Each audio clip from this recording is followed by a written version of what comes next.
I like finding exceptions to rules, the sort of things that expose assumptions about how we think the world works and that confuse any computer system that isn't set up to accept them. Like, streets have names, right? Okay, sure, there are some people out there who'll immediately go, no, see, there are lots of streets that don't have names in rural areas in the developing world, or there are the roads that just have a number or a letter. And some of you will go, oh, well, actually, Japan, most of Japan doesn't name its streets, it names and numbers its city blocks. And besides, it's more complicated than that. But okay, in a Western European nation like Germany, in the centre of a large city like Mannheim, you'd expect there to be street names. Nah. Welcome to the exception to the rule. Here inside the Quadratestadt of Mannheim, the squares of the town centre, only a few major streets have names. Every other building is referred to by which square it's on as part of a grid. The west half gets the letters A to K, the east half L to U, and that's followed by the number of blocks from the centre. So the block over there is C4, or in German, C4, which explains why the art gallery on it is called Zephyr.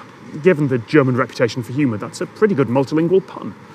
None of the modern mapping companies know what to do with this. They'd be fine if the whole country ran on a different system, but mixing and matching in the same area, in a region that, as far as most people know, just doesn't do this, well, they can't cope.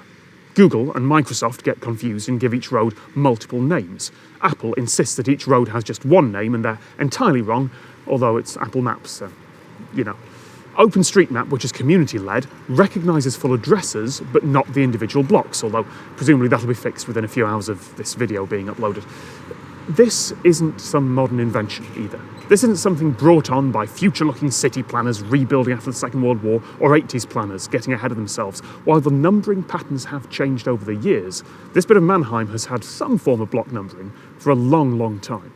Why change it? Just because some programmers can't figure out how to put it into their database. Programmers have only been around for a few years. This city has been around for centuries. The address of a place here in the Quadratus really is just a number, then a block, Mannheim, Germany. Even if some computers don't believe it.